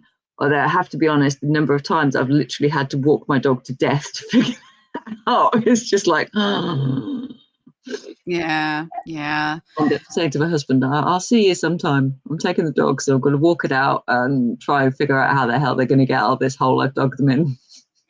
Usually they dig their own hole and they're like, all right. And I'm like, there was the plot that I came up with that you would not have ended up in this situation. Now that you have, you're gonna have to you have to wait while I figure out how to get you out of this situation that I did not create. Yeah. But yeah. So what are you writing now or next?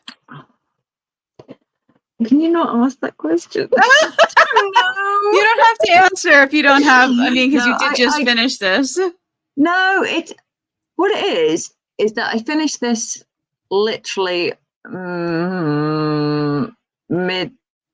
it was just before the new year, I think. Mm-hmm. I was determined I was going to finish by everything. Originally, I was supposed to finish it by the end of October, but it kind of slid, and then life happened. And yeah, so I ended up finishing it over Christmas and doing the re-edits and stuff and everything like that all through January.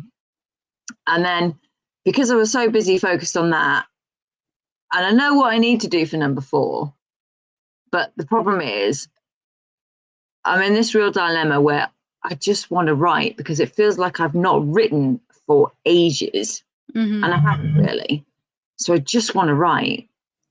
But because of the way I write and the kind of stories that I write, I know I need to go and do the research so I can find the right periods of time and then make what I want to do with the story plausible, because it's not always plausible. So like, I really want to write book 4 and I really want to use the Spanish Armada in there because it just kind of fits really with what's going to happen. But plausibility wise, I have a massive jump in time, and then I'm missing out on so many years of Elizabeth I's reign, and she's my favorite queen. She is my I absolutely love her. Without a doubt, my number 1 monarch. And if I jump straight to the Spanish Armada, I'm missing out on so much stuff that's really cool that I really want to research and get involved in, find the story there and have my characters have their story that matches it, and then it can be in parallel. And I just haven't done that. And so I'm really torn at the moment between that. So what I've started writing is a book about Chanel. Oh. Because I don't know what to do. Yeah. So that's fun. And is this a fantasy book, a horror book, a western, No, it's a I did a drama degree, and my one of my subjects, my dissertation, couldn't think of the word then. My dissertation was on Chanel's designs for theatre, because she did design a whole load of stuff. And I do not know how, but despite writing 30,000 words about Chanel and her designs in the theatre, for some reason it didn't clock with me, even though I kind of knew it, that she was also a Nazi agent during the World War. Oh. Yeah. And it's kind of been brushed under the carpet a little bit. And because I didn't really write so much about, in my dissertation, I didn't really write so much about her as a person, more about the clothes and the involvement in theatre and in the scene in Paris at the time and all that sort of stuff. That was much more what I was doing in that. I then really kind of just started as light reading. I've been doing quite a bit of research about World War II, about the resistance, and then came back to this Chanel thing and thought, oh man, that's just such a story. It really is such a story about how somebody who's incredibly mysterious and basically lied a lot about her past, how somebody who basically was very duplicitous herself, she was telling one person one thing about herself and telling someone else about that. And so she was a natural born agent, if you like. And it just seemed to me that there was a story there that I just thought I could kind of weave into a character I sort of had in mind anyway, that I wanted to get involved with the resistance.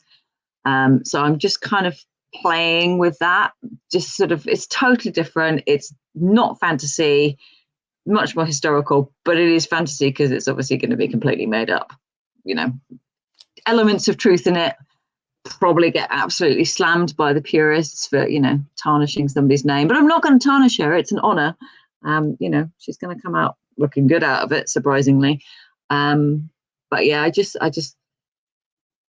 I'm kind of, yeah, in a rut, if you like, because I want to write, but I want to research as well, and the two sides of it are pulling me in different ways. I'm torn, and I just want to write. It sounds like you really enjoy the research as much as you enjoy the writing. I do. I would struggle to write pure fantasy. I think that's probably because my nature is quite practical and quite kind of in the moment and grounded in reality. I read high fantasy. I do read urban fantasy, but my heart is in magical realism. There's no question about that.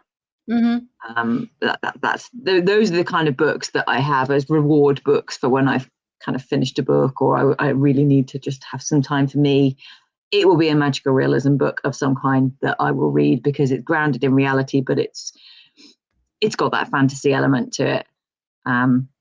So those are my go-to. And I don't think I could write pure fantasy because I think I would get lost. I do not know how fantasy authors can keep all of those worlds that are so not based in reality in some cases, all the rules that they have to keep to, that they've created themselves. You know, I have such admiration for fantasy authors that keep all those worlds in their head and can just write in them. That just blows my mind. I don't think I could do that. Well, in my case, I've written 24 books in the same world with the same rules, the same magic system. Because you know we just explore different areas of it. Yeah. And even before I wrote about it, I lived in it, but you know, in my imagination for many years before that. So yeah, I'm just exploring all the different little corners. Well, yeah, and I don't know. To me, it makes more sense that fantasy world than our world does. It just, you know, if there's a dictator, well, I have a magical talking tree. She's 1,000 feet tall. Like, what dictator is going to stand against her? You know, I have people with magic. You know, like, I don't know. You can take real world events and make them turn out in good ways instead of the ways that reality I really often plays admire them out. that. I really admire that ability, and I think it's just, I guess it's easier when you are as far along down a series in a world as you are, because you know the world so well. It's easy to write in it, and I think for me, I couldn't keep on straight in my head. I really couldn't. Even now, I have like charts in a notebook of things like whose blood is toxic to who, and oh wow, who can, well, because I have to, because if I don't write it down, I'll forget, and I'll end up letting, like, demon blood has healing properties for humans. It's used by witches. They're not really that bothered either way. It's totally toxic to vampires, and it's awful for fae. It's like a drug. They're addicted to it. They can't get enough of demon life force. They're like compelled to be with demons because their life force is so alluring, and it's something in their blood. So that kind of thing I have to keep written down, and I refer to it so often because I just forget those details and those constructs that I have made. It's my own problem. It is. And so that's why I have so much admiration for fantasy authors that just have not just one world that they write in, because that's bad enough, but you know, they might write in several different universes, and they have to keep the rules straight in every single one of those and they have to create that and they have to justify it. Whoa, no.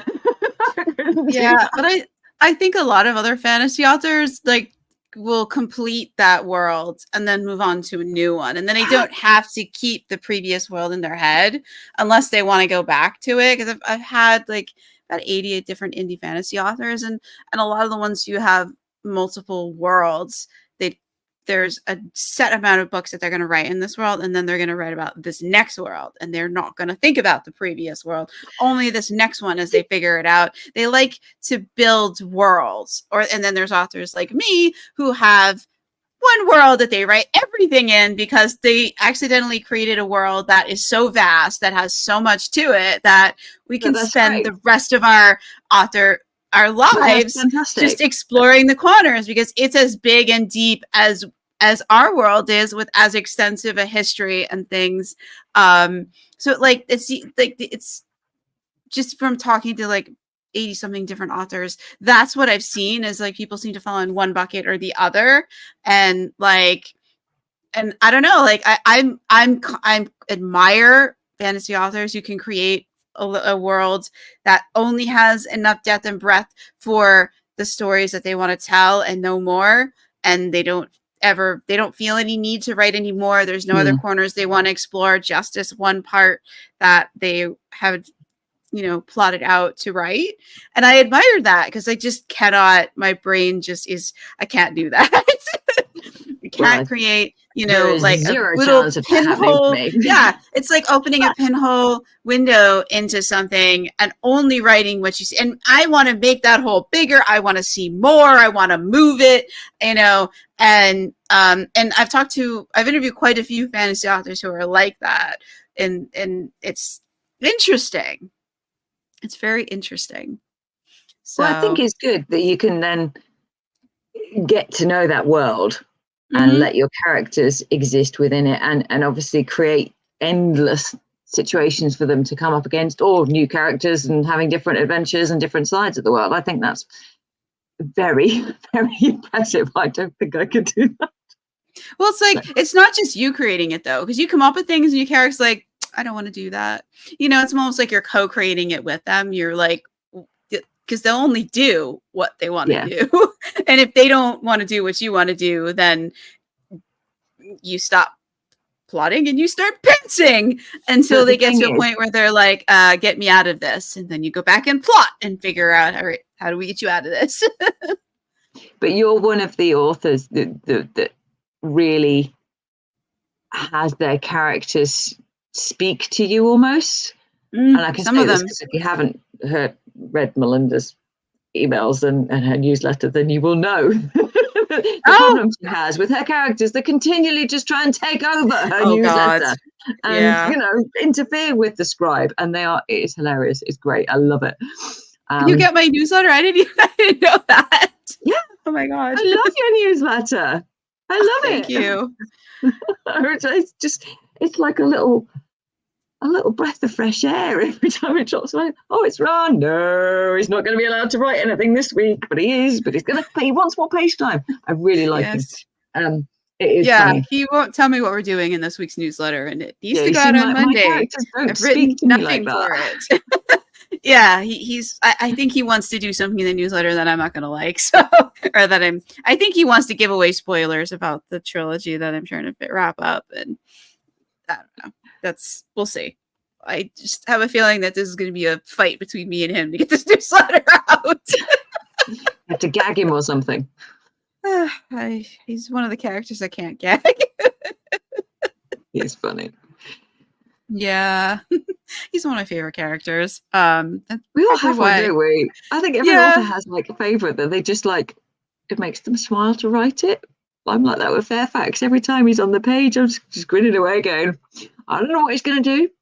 He's just that kind of character. You just don't know. He's a chaos demon, and that's the whole point. You don't know what's going to happen. He accidentally tops someone. They're just fun. They're just fun. So maybe to get out of your that feeling that you need to write, maybe you just need to let Fairfax loose and see, well, what does he want to do instead I of, have to be honest. it could be a side story, like it doesn't have to be the fourth book. It could That's be why I like think he could do something that helps you, like, so you can get your Elizabeth the First fix, and you get him on page being crazy and chaotic, and then you can do your serious fourth book with the Armada and that's just why let him having run the short wild. stories.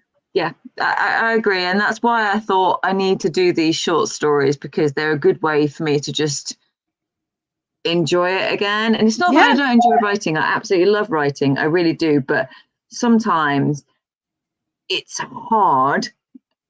No, not because it's hard, but it's hard because you have to be. I have to be in total silence. I have to really think about the fact that I'm in a setting or a situation that, if I don't get the details right, somebody's going to go, well, that's just ridiculous. They didn't have that color then in that time. And, they were, even down to the headdresses that people wore, the clothes. If you don't get the details right, then somebody's going to like really pick a hole in it.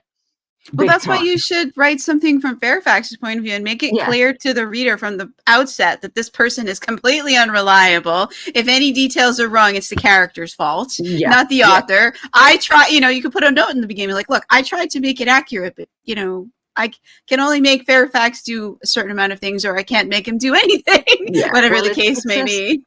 It's a small playground, isn't it? And it's a lot more, for me, it's a lot more manageable. That Fairfax story, it was just completely made up, a completely mythological fake jewel that was just going to cure the queen of her smallpox. And to be fair, that bit's grounded in reality. She really nearly did die, but and they really, really did believe that certain things could heal absolutely anything. But yeah, you start with a point of fiction, a point of fact, and go to fiction, and that's kind of my go-to. So I think you may be right, and maybe I just need to chuck Fairfax in some other find something wild, some wild, ridiculous. There was so many crazy things that happened in that time period. Like, find something that you like wouldn't be big enough to write a full book on, that like Fairfax might be interested in getting involved in, checking out, causing. I have a feeling he might well be involved with Mary Queen of Scots' plot against Elizabeth at some point. I'm pretty certain on that, because it's kind of craziness. So yeah. But I do love Mary Queen of Scots as well. I was nearly second now. Having written this book, she's now my second favourite monarch. And I never thought I'd say that. I never thought I would, but her life is just so crazy. It was one of those times when I sat back and thought, this actually reads like fiction, but it's fact.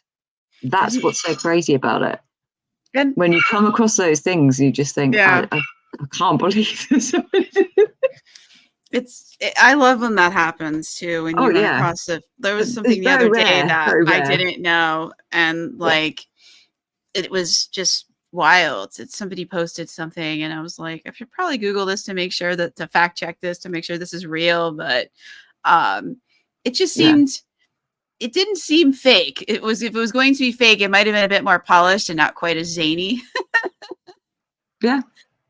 Well, it's funny, actually. That's why beta readers are really good for my books, because they will go, really? Like, there's a really odd detail about Edinburgh in this new book, and Aioffe is running down the street, and it mentions the fact that they live right on the very, very top floor of the tenement, and it's 17 stories high. And two beaters came back to me and went, don't be ridiculous. You can't have a 17-story high house in Tudor times. And I'm like, yeah, you can. There's the reference. There's another reference. That's what they actually did. But the beaters pick that up and say, are you sure? Are you sure? Do you put like notes in the back of your book, like with like what was fact and what was fiction? Because that could be fun. This is the longest ever in this. I do put historical notes in the back of mine just to sort of clarify where I have then bent fact a little bit to suit my fiction. So, for example, in most of them, it talks about like this actually happened at that time, but for expedience, I've swapped it around because that suited the plot better, or something like that, or just expanded a little bit on things that I felt I couldn't really say enough about in the book to make it clear what was happening at the time, like the Tinsdale Bible and things like that. So the references are in the story, but the reader might not get the significance of it until they read the historical notes. And the historical notes on this book are long. They're almost chapter length, because there's so much that I felt like I needed to not justify, but just to say the detail of some things, like, you know, the witch trials, for example. It might sound horrific what Nemis goes through pre-trial, but it's actually what happened. And yeah, I have to sort of have a paragraph, and I've actually, because of it as well, I've had to put not disclaimer, what's the word here, trigger warnings. Yeah. Because I was very conscious as I was writing it that it felt very personal, and it might trigger some people what she went through. She gets pricked, and I thought, actually, you know, if I was reading this, a beta reader said, I know what you're doing is true, but it made me feel a bit uncomfortable. Not that I'm triggered, but, you know, it was uncomfortable. And I'm like, yeah, you're right. I probably should put trigger warnings. So now I've had to put a whole page on my website, basically listing out for every book, what chapter there may be something that might trigger somebody. And it was never a thing for me before. Mm-hmm. But interestingly, when I put it to my newsletter and said, hey, I'm thinking of doing this because I've got a really awkward scene in this book that I have to have in there for various reasons. It is necessary. It's not gratuitous. It is absolutely necessary. And tell me, what do you think about trigger warnings, people? And you know what? I've never had so many comments come back. Oh, wow. Ever. I had people emailing me going, I'm not triggered, but I like that the author cares enough, or I am triggered and I really appreciate that you're trying to do this. Please tell me more. I haven't read your books, or I read your book and it was okay, and I wasn't triggered by this, but I could be triggered by that. So could you tell me if your books have that in it? It was just like really great to have that feedback from my readers and the people on my newsletter, just to sort of weigh in on it. I didn't realize it was such a hot topic, to be quite honest with you, but it is.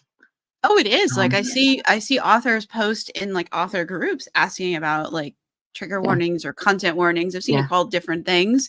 And like just within authors, our author community is very split over it. Some people are vehemently against it, and that they're saying that it spoils things. And there's some people who are very much for it. And like I'm very much like, I'm on the for it side, because like I think maybe years ago I may not have been, but now that like there's been so much of an emphasis on like mental health and on people speaking out, I'm more aware that like you don't know what someone's going through, what trauma they've dealt with. And I would never want to like bring that back onto somebody. I'd want to give them that warning, like, hey, there is something in this book that if you have, if this sort of thing, if you have this sort of trauma, or if this sort of thing bothers you, that this might trigger that. Because I would never want like someone to leave the book and not have like a good experience with it, no matter what is going on. And like just in hearing all the conversations surrounding trigger warnings, like people who are for it and against it, and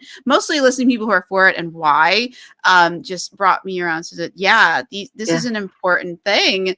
And I agree. I sought a lot of opinions on it before I did it, because I thought, I haven't done this historically in previous books. And it was only because I had 2 beta readers basically say, this is fine for us, we're fine, but just so you know, it is quite brutal, and that some people might be triggered. And it's not that I hadn't thought about it, but I hadn't really,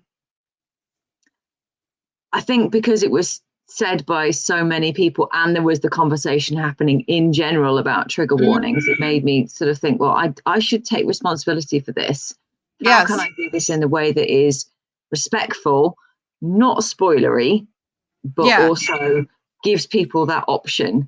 And what I ended up doing was putting in my forward, I have it just says content warning, that if you want to see a full list of things that may trigger you or something, I can't remember the exact phrasing, but something like that, here's a page on my website to go and look at.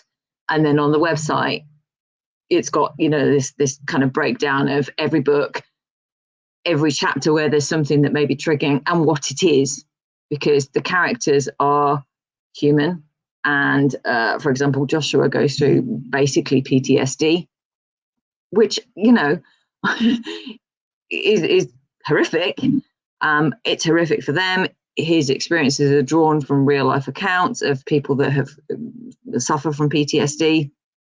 So, you know, it's not like I've not done the work to make it realistic, but in the making it realistic, that equally could be triggering for people. And like you, I don't want to have my readers basically go, not reading that because it's going to upset me.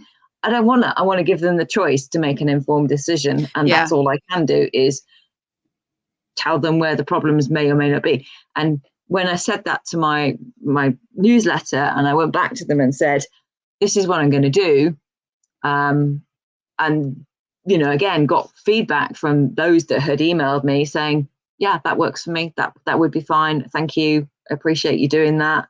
You know, and now I know when I read your books to skip through that chapter or that sort of thing. So I do think it was a worthwhile exercise. Yeah, or make sure they're in a safe space and a good headspace, you know. Yeah. Just be careful, you know. Yeah, I've thought about putting them in my books. I have 24 books now published, and I'm just like, I don't remember if there was something, if there might be something in there. Like, I think I would need someone to help me figure it out. It's weird because you have to. Well, I went through them all with a view that I was looking for that.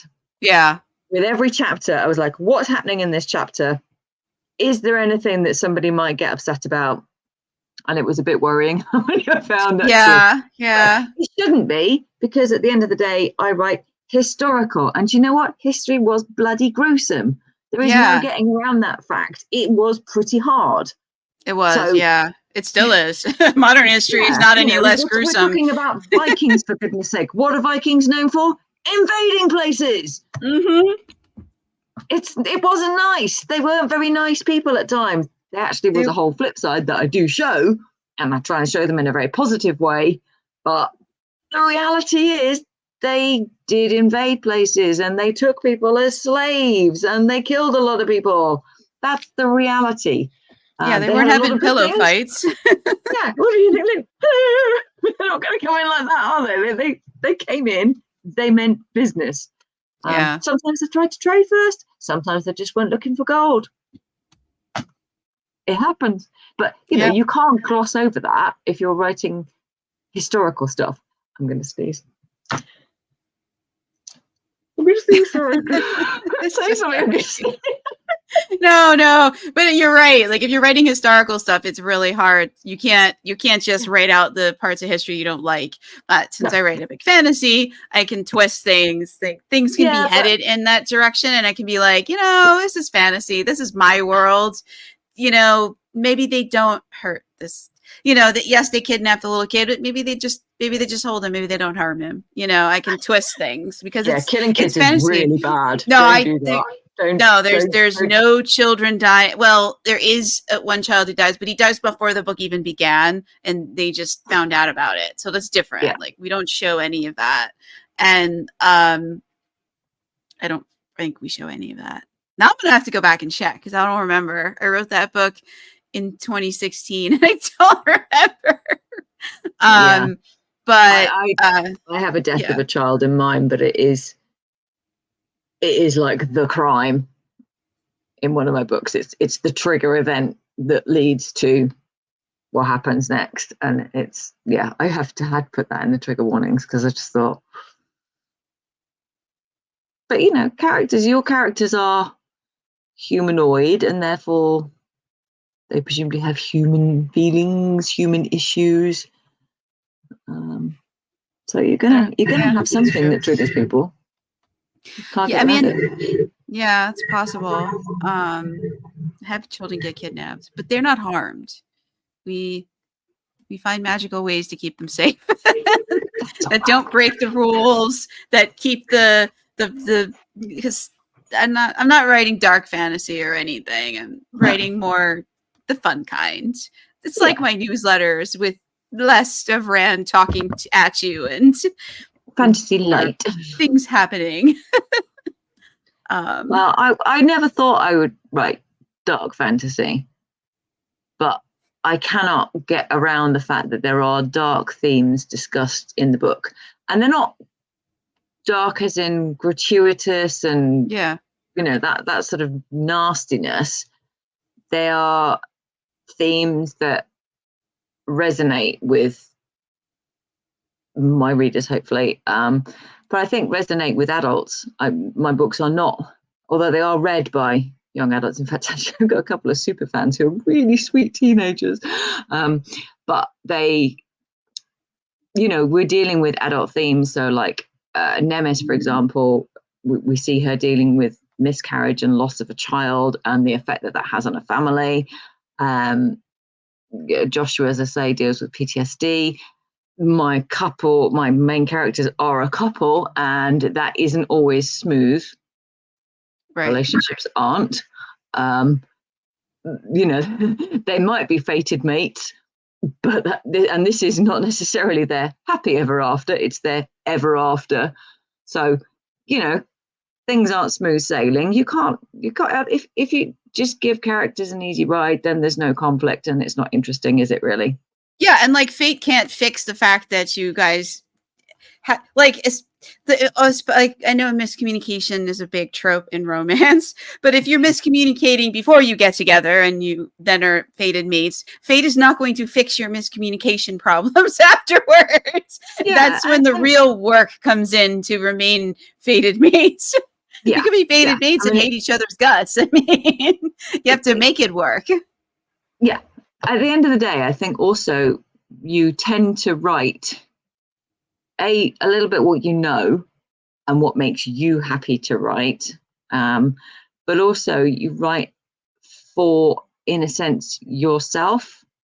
So like people write to make themselves feel happier, so they write something light and fluffy and cloudy and stuff, or they write to process issues that they may be having themselves, and you can't deny it. I'm not going to even bother denying that I am affected in my writing by what is going on in the world around me. I've already said this, but that also includes my personal world. That includes, relationships that I'm involved with, my friends and stuff like that. And just the challenges that adults have with their lives as they grow up, as they grow old, that's what I'm experiencing. I am 50 this year, and I see my friends, my own relationships even, there are challenges that you overcome through the course of living, really, money, family, maintaining a marriage, those sorts of things. And that kind of does, without you wanting it to necessarily, it does seep into the writing, from the bigger picture world, like invading armies, etc., all the way down to the very personal. And that's what I think readers identify with, is the personal stuff as well. It's that identification of that character is, yes, it might be triggering for some, but also I'm not going to shy away from the hardship of being unable to conceive. That's difficult for some people, and it's nice to see it written about in books, I think. Mm-hmm. I think you do have to address some of these issues. If you're writing real people, mm-hmm. for them to be plausible, they have real problems that they're going through. And, mm-hmm. I'm not going to stop doing that, because it's a bit difficult to read for some people. Because actually, for some people, they like to read that. They like to read about real world struggles and and identify with the characters and feel their pain or feel their joy as they go along with it. So yeah, you can do that. Oh yeah, there should definitely be some reality in the fantasy. No, I have it too, but it's more family struggles.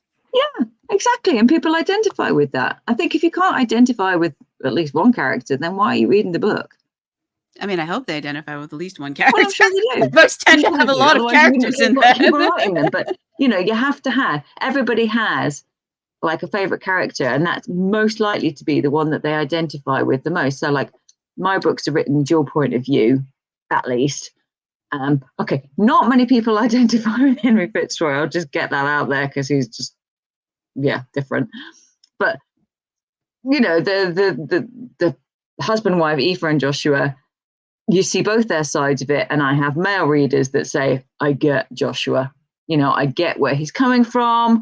I understand that need to protect his wife and protect his family, and it's all quite difficult to do that sometimes when you're struggling with who you are or what you're supposed to be doing or what your role is. And he's quite emasculated because he has not got the powers of a queen. It's these are things that people identify with, and that's what keeps them coming back, hopefully, and reading more and more of the series, is they want to see where that character goes with the issues that they're identifying with, how they resolve them, because they might be dealing with that themselves. No, I agree. I agree with that. Is there anything else you want to say? Because we've been talking now for like 2 hours, and Sorry. I know you're in the UK, which is like I think 5 or 6 hours ahead of me, so it must be getting quite late there. It's 11:30 at night, but it's okay. It's fine. It's weekends, not a problem. I get my one line a week tomorrow. That's okay. That's all right. It's fine. I love to talk, and I'm sorry I've talked way too much. No. There's no such thing on the podcast, but I wanted to be sensitive to your time because we have been talking for 2 hours. Yeah, we probably do it. Giving it a host. It has been wonderful to chat to you. Thank you so much for having me on. I really, really appreciate it. And I enjoyed it too. It's been a really fun chat, and the books sound amazing. They sound really dark and fun and educational, but in the best possible way, which is cool, because we all need to, as we've said a few times in the podcast, we all need to learn history, or we're doomed to repeat it. So more of us who know, maybe we can say something, do something, make some noise, and get those in power who didn't read history to be like, hey, I think you're absolutely right. We just need to get people talking about these things, and if a book can do that, brilliant. Yeah, because it's fun, So thank you for coming on here, and yes, and you definitely come back with the next book, so go get some writing. I'd love to, and I'll tell you more about what Fairfax is up to as well, because I'm sure he's the character. We need an update. They all have their moments, but Fairfax is the crazy one, and I'll come back and tell you all about crazy adventures with Mary Queen of Scots, maybe, and maybe a bit about Chanel. You never know. No, that'd be awesome. Turn into something. I don't know yet. I'll see. No, that'd be great. We love hearing updates about things that we've talked about. That's awesome. So thank you so much. This has been another episode of Fantasy Lore and More. I've been Melinda Kucsera, your host, and we had today Jan Foster. We were talking about Destiny Rising and a lot of other things. A lot. Right. No worries. All good. Remember to subscribe, all the things, so that you find out the next time Jen comes on to give us an update on all the things. All the things. I will talk all the things. Yes, boy, you all to tears with the history of it all as well. No, and we can hear about the new research that you have done and the new things you're doing with history and how you're twisting it or not twisting it. History might be fantastic enough that you don't need to add much. I challenge any of your listeners to spot fact from fiction, and we'll see. Yeah.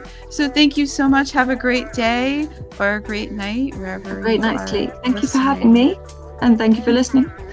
Oh, you're welcome.